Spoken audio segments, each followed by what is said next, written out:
this episode of the Connecting Faith to Life podcast. I'm Trey Rhodes, a Connections pastor at Northwood Baptist Church here in North Charleston, South Carolina. In just a few moments, our lead pastor, Dr. Tommy Metter, will be joining the conversation as well. In our crazy and chaotic world, our hope is that these few minutes will help you stop and reflect on your relationship with Jesus as you learn to connect Christ-centered faith to your everyday life.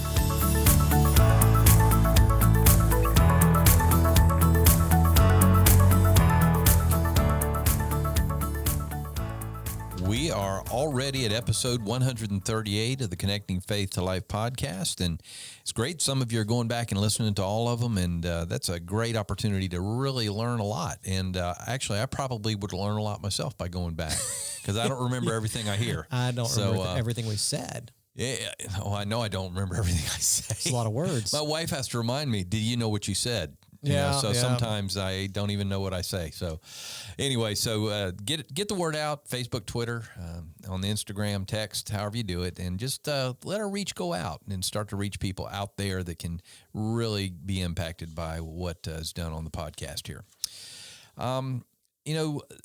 Pastor, we're going to be heading out on Thursday to Jerusalem and Israel and Tel Aviv and all over Israel. And we're going on a trip. Yeah, that's exciting. Got our COVID test this morning. Make sure we get on the plane. I'm negative, which I understand is positive. That's good. Negative is a good It's thing. positive to be negative. I got the negative test. So that was the last real big hurdle. So it looks like that, but we're going to have to take another test once we get there. Yeah, but we're already there. So we'll just go sit in a hotel while y'all go do everything. Right? Something like that. Yeah, something like that. I don't think that's going to happen, but who knows? What's interesting is that you've been how many times now? I don't even know, Trey. I've been a few. You really 4 don't? or 5. I'd have to go back and think. I don't know. So you have really knowing with knowledge. You're going with knowledge. That's what I'm trying to get at. You have an understanding. You've been there. I'd like to have more knowledge, but yeah. And so what we're going to be talking about today, which is very, very important to me because I have pretty much top 5 that I want to see, that I want to be a part of. And what's going to be interesting is when I get back, which we're also going to do a series on that, what was the most impactful, what, impacted me the most and what I liked the most. Yeah. But today we're going to be talking about your top 5 sites. So top 5 sites in Israel for me. So here's what we're going to do, right? This is going to be really cool. So we are leaving Thursday. If you're listening today, Tuesday, so a couple days from now, maybe you're listening to this 5 years from now, we're already back, whatever. But if you're listening today on the day of this release, we are leaving in 2 days for Israel. Looking forward to it. And I have been a number of times over the years. I love taking people like Trey who've never been so they can experience the Holy Land for the very first time. Most of the people going on our trip this time will be going for the first time. I think we have one couple that's been before. But for the most part, this is a brand new group, never been, so I'm going to get to experience that with them, and that's always just amazing for me to get to see people in that land for the very first time and to help them have that experience. And so over the years, there's some places in Israel that I've grown to love and really enjoy going back to, and I've done a lot of study about the Holy Land and the sites, and so and I'm growing in my knowledge of that. And so what we're going to do is I'm going today to give you my top 5 sites in Israel, the places I enjoy visiting the most, and give you a little background. And then next podcast episode, we are going to do it from Israel. Yeah, that's going to be great. So if you're listening next week, we will record from Israel. It's going to be a little bit raw because we won't have all our fancy equipment, right? But you'll get to hear us from Israel. Hopefully, we'll be able to have some of our tour members will be on the podcast with us, I hope, and get some impressions. And so that will be just kind of a on the ground, hey, here's what it's like, here's some impressions. And then when we get back, a couple weeks from now, we'll do a podcast episode on Pastor Trey, Pastor Pop's top 5 sites. So, that's going to be neat. So the 5 top sites that were most impactful for you. So that's what we'll do. My top 5. Then in the middle, we'll have just kind of a debrief time in Israel where you get to hear from us while we're there experiencing the Holy Land. And then when we get back, Pastor Pop's top 5. It'll be a lot of fun. Yeah, I look forward to it. Yeah. It's going to be great. So I know for those of you listening, some of you have gone before, and some of you listening, most of you probably have not gone before. And I would just encourage you, if you ever have the opportunity to go, it really is worth it. It's an expensive trip because you're going to get on a plane and travel across the world. You can pay for hotels and all those kinds of things. But it is worth every penny to go and just to have the experience, because what it did for me when I went, we were trying to figure out a minute ago how old I was when I first went, because your son Ivy's going, and I was probably his age when I went the first time, 35, 36. And what it did for me is it helped me to have just a different perspective on the Bible. Because here's what happens, right? For all of my life, I've read the Bible. I studied the Bible, went to seminary, got a PhD. So I did a lot of study of the scripture and all those kinds of things, right? So I feel like I got a pretty good knowledge of the Bible. So but when you read it, Trey, I mean, you know this, it's you're reading it. It's words on a page, you know, and you read about Jerusalem and you got this image in your mind of what Jerusalem looks like, or you have from the movies you've watched usually. Right, from movies or whatever, or you got an image of your mind of what the Sea of Galilee might look like, and then you're there and you actually see it.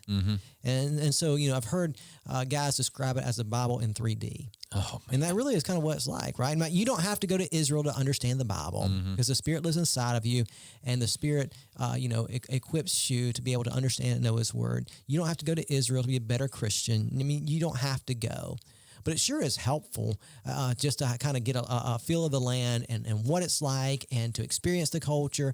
It really is helpful. And so for me, it really did help me to have just a new perspective on when I read the New Testament, for example, and I read about the Sea of Galilee. Oh, I was there. I remember what it looked like. Or when I read about Capernaum or some of these other places, or even, you know, the temple, not that the temple's standing, but I've been there on Temple Mount where the temple did stand. I've got a perspective in my mind of what it actually looked like, and to make some of those connections just was really helpful for me. And so I think for you, Trey, you're going to have that same kind of experience where you know, it's not going to make you a better Christian because you go, right? Of course not. But it's going to help you have a perspective that you didn't have before, and I think that's valuable. And so if you never had the opportunity to go, you know, I would encourage you to go. At Northwood, we're going to try to take a trip every couple of years. We went in 2020, right before COVID hit and the world went crazy. Now we're going again, and so hopefully in 2024 we'll take another trip to Israel. So if you're part of the Northwood family, go ahead and start saving your pennies, because you'll need a lot of those pennies. So save them up now, and it's a great time. I've already had a lot of people say, oh, yeah, I can't wait to go in 2024, because they're all trying to avoid the COVID part. I can't wait to take it, right? part. I can't wait to take it. If you're ready to go, I'll take it. That's for sure. So what are you looking forward to most, Trey? When you think about, I'm going to tell you my top 5. What's your top one? What's the one thing that you cannot wait to see? I do want to see the empty tomb. I mean, I just want to see it. You know, eyeball it. And I know we talked about that Sunday. There's a couple of there's lots of empty tombs. They've exhumed quite a few tombs through archaeology, but yeah. So we'll talk about that. Though. Yeah. There's 2 rival spots where the resurrection of Christ may have happened, and so you'll see both of those. And like you said, one feels weird and one feels better, but doesn't necessarily mean that that's what the situation is. Right. But anyway, you know, I just really want to see that. I mean, I think I want to see Masada. You know, I've always had this fascination with that. And when the Jews were, you know, up there and the Romans came to get them, and they stood their ground for so long, and then. That's not necessarily a biblical site. We think David might have been in that area and on top of that mount. But Masada was a summer home that King Herod constructed down around the Dead Sea. And then the Jews during the revolt, right, they escaped. Many Jews escaped up there, and there was a story of mass suicide, which is an interesting story. Wow. So it's got an interesting story, and then it's just beautiful because you're in the middle of the desert. There's nothing but dirt everywhere you look, and you've got these big. I'd never been anywhere like that in my life. I don't know if you've ever been where like all that kind of desert stuff, but to me, it's there's this unique beauty about it because it is dirt everywhere you look. In the middle of this dirt is an oasis, the Dead Sea, but it's not really an oasis because it's the Dead Sea. You can't drink the water. You can only look at the water. You can float in the water because the salt concentration is so high. Nothing lives in the Dead Sea because of the salt concentration. So you have this oasis that's really not, but it's pretty. I do want to see the Dead Sea. I want to see Sea of Galilee. That's one of my things. And it's gorgeous. I'm interested just to see. I know that you've put up pictures, but Gordon's Calvary. I want to see that. Because that was a secondary one that they come up with. And anyway, just some things that I've always wanted to be about. And also this thing of I've heard that it's so much smaller than you think it is. You imagine, we're gonna. And it was a day's walk too. Well, you can almost from Jerusalem see these things were a day's walk, and just those kind of things that it just kind of put a lot in perspective. I think Israel is a very small country. I want to say maybe it's the size of Rhode Island or one of those smaller states or something like that. It's a very small country. And so we will see a lot of that small country. And we'll go from Galilee down to Jerusalem, which is about an hour and a half drive. And so it'd be fun. And then cars have made it even smaller. They used to have to walk everywhere or ride a donkey. But anyway. All right. Well, Pastor, let's jump right on and give us some top inputs. 5 sites. And we're going to do a countdown 5, here. We're going to go 4, 3, 2, 5, 4, 1. 3, 2, 1. That means your least favorite. Not least favorite, because it's my top 5. Least of the 5. Okay.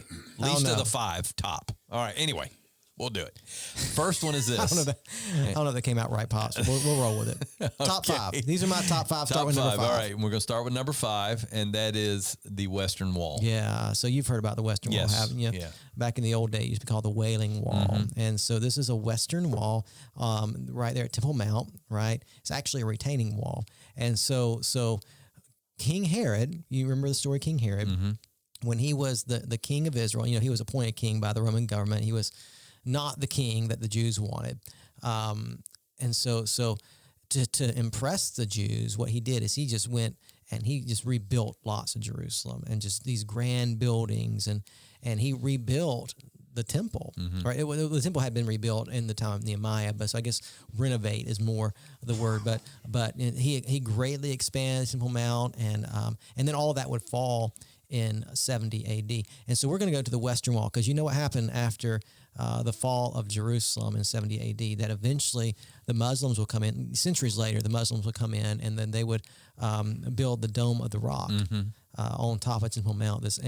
And so now this Temple Mount that used to be so sacred to the Jewish people, it is now a sacred spot for the Muslim faith. And so it will hopefully be able to go on top of Temple Mount, which is really, really fascinating and strange, and it just gives me chills thinking about it. And so, but on top of Temple Mount is a place of Muslim worship. And so Jewish people can go up there, but if you go up there, you're not allowed to take your prayer books, your Bible, or anything like that, because it is a site of Muslim worship. And so for a Jew, because of, the tension between Muslims and Judaism, they can't worship on Temple Mount. This place where the temple once stood, which was once the heart of Jewish worship, they can't worship there. And so for them, that Western Wall, it is the closest they can get to the Holy of Holies, where it would have stood. And there they are allowed to worship. And there they are. Pray So and the Western Wall, the section we're going to be at, it is the most sacred spot for a Jewish person, because it's as close as they can get to where the temple once stood. And so when we get there, it's just powerful to see all these Jewish people. They divide up, and you have a women's side and a men's side. You have to cover your head, and you go touch the wall and pray. And you're touching. What's really fascinating is you're touching stones that were placed there during the time of King Herod, and you'll even see stones that were from the time of Solomon. Oh my gosh! Right, you're going to be able to see stones from that first temple period. Oh my gosh. Which is wild to think. You're going to actually, if we go up on Temple Mount, if we take the time to go up there, sometimes we don't, just because the security is so tight and it takes forever to get up there. But if we are able to go up there, you'll actually walk on stones from the time of King Solomon. Oh my gosh. That is wild to think, isn't it? And so what's fascinating about the Western Wall is what archaeology has discovered over the last 100 years is there's actually, we're going to go to the Western Wall where the Jews gathered to pray, and we're going to see that and experience that. And just the thought too, right? I mean, the Jews don't believe that Messiah has come yet. We do. They're longing for Messiah. We've experienced Messiah. Yeah. And we know that, man, there is no wall that divides us from the God of all creation. That Christ has broken down every. Anyway, it's just powerful to think that too. But then we're going to go through a tunnel. That long story about how that came about, but that we'll walk through, and we'll get to walk along the Western Wall through this tunnel, and we're going to come to a part of the wall through this tunnel that is about 200 feet from where the Holy of Holies once stood on the other side of the wall. It's as close as you can get, and so it's a very sacred spot for Jewish people. And this is what's so fascinating too. If you're kind of a history buff, archaeology buff, you like to think about it. If you're in construction, we will see in the Western Wall tunnel, we will see stones that are 600 tons. Oh my gracious! They're massively huge. How did they get them there? That's the question. We I don't have even know if no, we have equipment that can do that we now. have no idea.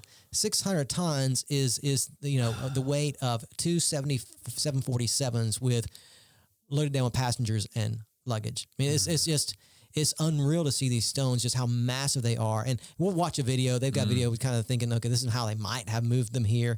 But it's talking about stones, and then we're put in place perfectly. I mean, just the engineering is mind-boggling to think how they would have put these foundational stones in the temple that you can still see, you can touch.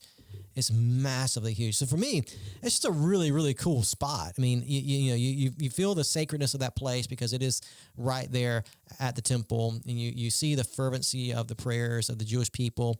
They're again, they don't believe like we do. They're awaiting Messiah, which we believe the Messiah has come and is going to return again. They don't believe Jesus is the Messiah, but still, it's a fascinating and powerful place, and so much of our Bible history, right?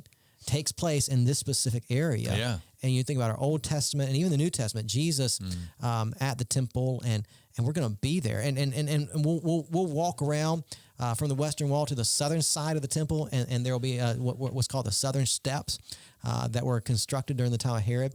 And without a doubt, Trey, without a doubt, you are going to sit on some steps that we know for certain that Jesus would have walked up and down. Oh. That just Right? overwhelmed me. Because even he would have gone through this entrance to get. Now we're going to see the getting a beautiful lump in my throat. And not only that, but we assume that these steps we're going to sit on that are kind of perpendicular to the Western Wall. We assume that this is probably where Pentecost took place. Because, it started in the upper room. When you got thousands of people ain't going to fit in that upper room. No. And so it probably spilled over into the southern steps, because these southern steps, it was, again, a main thoroughfare into the temple, onto the Temple Mount. And so, it's just a really, really neat place. So, The beginning of the church was right there. Right. We're going to be in the place where the church began. Wow. So, that's number 5. So, all right, I can see. I can see. That's going to be cool, man. I'm probably, obviously, at this point, I'm recognizing I'm probably going to change completely what I want to say. Yeah, it's cool. It's cool. Number 4, the Sea of Galilee. Yeah, so the Temple Mount and all that, that's in Jerusalem. It's a very powerful place. Jerusalem's going to feel kind of weird because you have the coming together of a lot of different cultures, right? You have Christians, you have Jews, you have Armenian Christians that are there, you have Muslims, and so you have all these cultures. And in fact, Jerusalem is divided up in the old city, which we'll spend a lot of time in. It's divided up into 4 different quarters based on that rich ethnic history, right? You have the Armenians, the Muslims, the Jews, and the Christians, and there's different sections in the old city.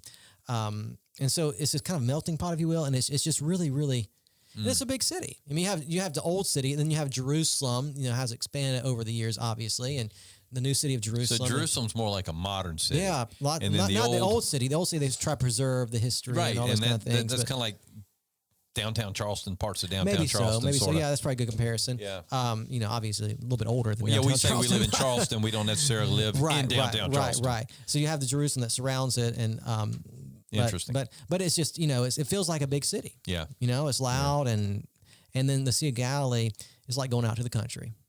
Right. Really? It's just kind of peaceful and serene. Jerusalem, right? You're getting closer to that Dead Sea area, right? So you're getting further and further into that more arid climate, that more desert kind of place where up in Galilee, which is amazing because you're not that far away. You're only an hour away, but the way that the terrain changes is really, really wild. You're up in the hills of Galilee. I mean, you've got just a lot of greenery. Even when we go in, beginning of March, you'll see a lot of green grass and trees, and it's just really, really beautiful. And then, you've got all these different hills, right? And so you think about the Sea of Galilee. When you've probably heard a preacher talk about it, when preaching on, Mark 4 and Jesus calming the storm, how that sea is surrounded by mountains. Well, it's not really mountains, just big hills, right? But I guess it was mountains. But the Bible calls it. Yeah. Like Sermon on the Mount is right. We'll go to that place where that might have been the spot where Jesus preached that sermon. Right. But they're not mountains like we think of, right? It's just big hills, lots of big hills. Now there are some mountains we'll go to. We'll see Mount Hermon and some things like that. But it's not like going to the Appalachian Trail Right, or something right. like that. So you'll have these, and so you'll see it, right? I mean, the Sea of Galilee, it literally feels like you're in a bowl because you're. What's going to happen? We're going to go to Sea of Galilee. We're actually going to stay in a hotel that's on the Sea of Galilee that you're going to be able to get up in the morning. You're going to be able to walk down to a boardwalk, and you're going to be able to watch the sunrise over the Sea of Galilee, which is absolutely amazing. It's a wonderful experience just to stay at that hotel, and you're right there, man. Yeah, you can look out your window and see the Sea of Galilee. It's just really, really cool. And we'll get on a boat, which is just really cool. We'll get on a boat, and we'll ride out into the Sea of Galilee. Now, that's a fun experience. What's helpful for me being on the Sea of Galilee is it really does put things into perspective. You know what I'm saying? You're going to get to have a sense of what it was like for Jesus and his followers, his disciples, to be on that sea, crossing from one side to the other side. When we're on the Sea of Galilee, I'm going to be able to point out to you over in this region is the region of the Gerasenes, and over this region is the region of Capernaum. Over this region, is Bethsaida, or whatever the case may be. And from the Sea of Galilee, you're just going to get perspective. You're going to be able to see, okay, here's all those places that are talked about in the Bible. And it's just going to be powerful because for me, on the Sea of Galilee, that's where things started to come together. Okay, I can see how Jesus would have traveled in this land. I can see how he would have gone from this side of the sea to that side of the sea. And so that was just really helpful for me just to put things in perspective, right? I think about the Western Wall. That's just a really unique place and just kind of, very moving when you see the people praying there. But the Sea of Galilee was more of this really just helps me see things from perspective. And it's just a neat experience. We'll have a time on the Sea of Galilee where we worship together, we'll read scripture together. So that's going to be really powerful as well. But it's just a really neat experience to know that I am on the sea that Jesus calmed, right? That's, again, so much of our Bible history, especially our New Testament gospel history, it happened right here in this area, right? This was where Jesus camped out. He went down to Jerusalem, obviously, but most of his life he spent right around this area ministering and, those kinds of things. And so it's just going to be a really neat thing to be right there on the Sea of Galilee, and just the beauty of it, right? You're really going to enjoy it. Number 3, and this is an interesting choice. I would have never even thought of this one. House of Caiaphas. Well, you know who Caiaphas was, yes, right? The high priest. Yep. So this is why this place is so interesting, because this is the place where Jesus was taken on the night of his arrest. So when they arrested him, that's where they brought him. He went to the house of Caiaphas. Okay. Right. So there's a church built over. They have done a significant archaeological work in this area. They have uncovered the remains of the house of Caiaphas. And so you'll get to see those remains. And they've built a church over time, because that's what they do, is they build churches, which that's another story for another day, why they do that. But they built a church right there to commemorate that spot, and you'll get to see those remains. Okay, when you talk about these churches over top of these places, this is like, what, Catholic churches, Armenian churches? Primarily Catholic churches, but sometimes you'll see some other churches as well. So here's the reason why. When these places began to get uncovered, I mean, even before, we're talking about even back soon after the ascension of Jesus Christ, believers started commemorating the spots. So that's been going on for a long, long time. And then what happened that really kind of brought on the building of churches over these spots was Constantine's mother, Helena. Okay. She took a trip. She was a fervent follower of Jesus Christ. She took a trip to the Holy Land and talked to believers about where some of these sites were. And so the response was, okay, let's build churches over these spots to commemorate the sites, right? And so, for example, we'll go to the Church of the Nativity in Bethlehem. That Helena, right? She led the construction of that, and also the Church of the Holy Sepulchre. Right. Those churches are extremely old, right? So you think about the Church of the Nativity, I want to say it was 325, 330 AD. Gracious. Right? And the Church of the Holy Sepulchre was built just a little bit. Now, the original facilities aren't there, right? Because you had lots of wars and those things have been burned down. And so, the churches we're going to be in are largely from the Crusader period, when the Crusaders went back in to recapture Jerusalem after it had been under Islamic rule for so long. And so most of the churches will be in. Now, we will see remains and parts of these churches that are from that early time period. But most of it today is from the Crusader period, which is still really, really old. But so if you think about it, it's weird to go to a spot and see a church, right? but we're thankful because that's the way they preserved the spots. I was going to say that preserved it. They preserved it. And so for centuries, we've been able to say these were the spots. And we don't know if these are the exact places. Now, the House of Caiaphas, we've done significant archaeological research there. We know that. So a lot of these places is probably pretty close. You know what I'm saying? And so, we kind of take that in mind. And so you have the House of Caiaphas. What's interesting there are really two things. Is one, in the House of Caiaphas, we're going to go down to a dungeon. And it's probably the dungeon where they held Jesus before he was taken to Pontius Pilate. That's going to be interesting. I'm shaking my head right now. Y'all can't see. I'm just incredulous. Yeah. So that's where they kept the prisoners. And so in this dungeon, Jesus Christ was probably held before he was taken before Pilate. And then you're going to go outside of the Church of Caiaphas, and you're going to see these ancient stairs. There's no doubt in our mind that when Jesus was arrested, that he walked, because this was the way from the Garden of Gethsemane back into Jerusalem proper and back into the House of Caiaphas. Jesus would have had to have walked up these stairs. And so you're going to see these stairs that Jesus walked up after he was arrested, and then taken down these stairs again to his crucifixion. Years ago, they'd let you walk on these stairs. You can't anymore. They've got them kind of blocked off now, but you're still getting, it's just a powerful place. And that kind of leads us to number 2, which is the Garden of Gethsemane. Oh, man. Talk about just a real significant spot for reflection and just to think about the agony of Christ on the eve before his crucifixion. So there's a beautiful church that's built there. And you've probably heard this before, Trey, probably many of you have heard that in the Garden of Gethsemane, there are trees there that are 2,000 years old. Yeah. And so you're going to see these ancient olive trees that maybe one of these trees Jesus leaned against and prayed against. We don't know that for sure, but these trees were there. They were there. And maybe it's where the disciples fell asleep. It could very much so, right? Absolutely. And so you're going to see these olive trees, and it's just a really neat spot. And then what we typically do based on the crowds, we were able to do this last time, so I'm sure we'll be able to do it this time, is I have reserved a spot in the Garden of Gethsemane where we'll be able to have some private time away from the crowd, just to think and reflect. And it's just, because here's what's, you put yourself back in that place, right? And think about Jesus being in that garden praying, Father, take this cup from me, not my will be done, but your will be done, right?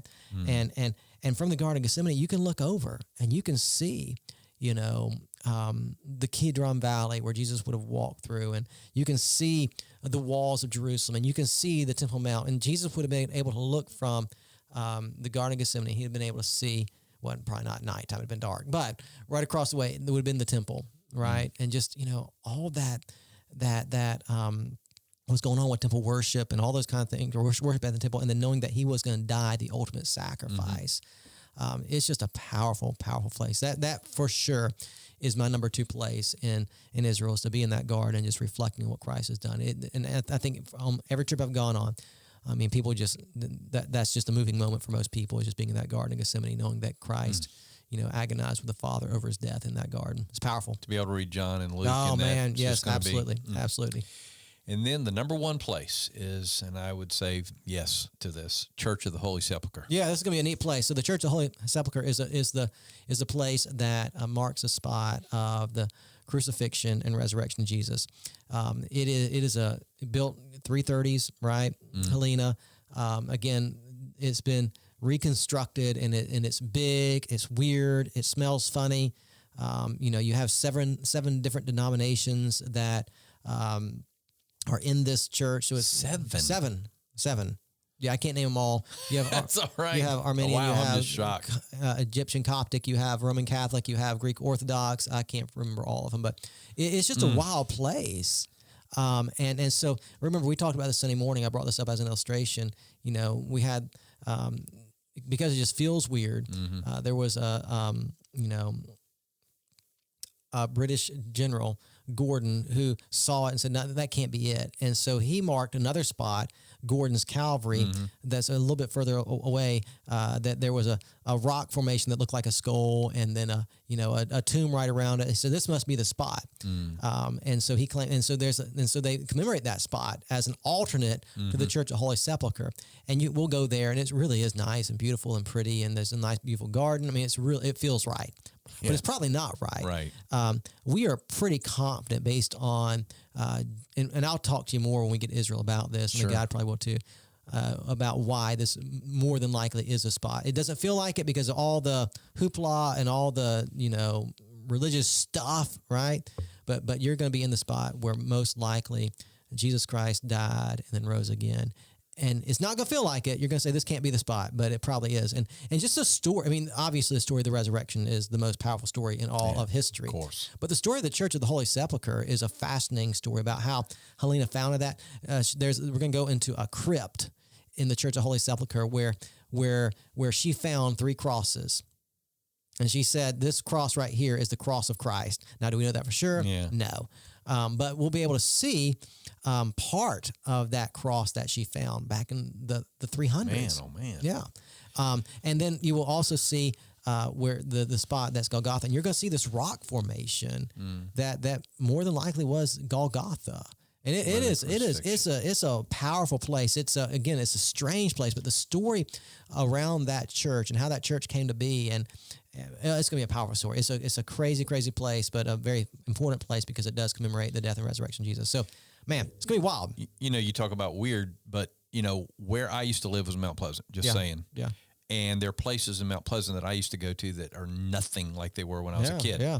So just because it feels weird doesn't mean that it's not the same place. Yeah, that's exactly right. That's exactly right. Well, Pastor, this has been just, even for me, we've talked, but eye-opening just to what to look forward to, what to expect. So, and we got an exciting week next week. Don't miss it. Yeah. And so get us ready for that one because, man, I can't wait. Yeah, so part of the reason why I wanted to do this today was just to give you a taste, right? That man, we're going to go on a great trip and we're going to report back to you some. And, if you've never had the opportunity, hopefully this will give you kind of a foretaste of what it's like to go over there. And if you're ever interested in going, let me know. We want to help you to get there. But this is helpful for us because it does help us remember that there really is a place where Jesus lived and walked and died and rose again for us. And that's really cool to think about.